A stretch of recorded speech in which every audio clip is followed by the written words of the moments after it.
चलिए समझते हैं हमारे चारों ओर फैले इस अद्भुत जीवन को। एक क्लास के साथ नेचर वॉक पर चलते हैं और दुनिया को देखने का एक नया नजरिया सीखते हैं। उनके गाइड, जो एक साइंटिस्ट हैं, कहते हैं कि पहला कदम बहुत आसान है, बस ध्यान से देखना। लेकिन ध्यान से देखने का मतलब क्या है? सिर्फ आंखों से नहीं, अपनी सारी इंद्रियों से महसूस करना। बच्चों से कहा गया कि पौधों को देखो ही नहीं, बल्कि ध्यान से सुनो भी। और उन्हें एहसास होता है कि हर पक्षी की चहचहाहट कितनी अलग है, हर आवाज, हर जीव खास है।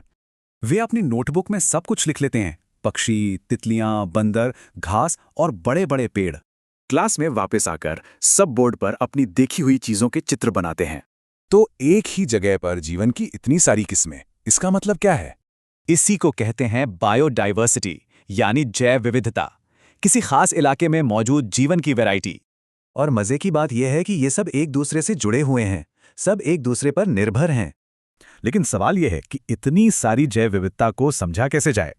इसका एक तरीका है ग्रुपिंग, यानी जीवों को उनकी समानताओं और विभिन्नताओं के आधार पर बांटना। जैसे पौधों को बांटने के लिए हम कुछ आसान सवाल पूछ सकते हैं। वो कितने लंबे हैं? उनका तना कैसा है?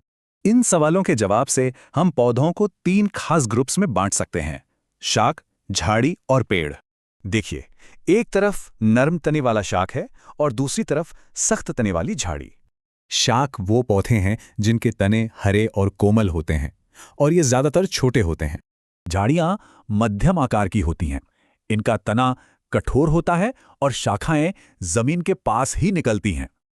और पेड़, ये तो काफी लंबे होते हैं, इनका एक मोटा मजबूत तना होता है जिसे ट्रंक कहते हैं। तो ध्यान से देखना और फिर वर्गीकरण करना, यही जैव विविधता को समझने का पहला कदम है। अब सवाल यह है कि अपने आस पड़ोस में क्या क्या खोजा जा सकता है। तो अगली बार जब बाहर निकलें तो ध्यान से देखिए, दुनिया खोजे जाने का इंतजार कर रही है।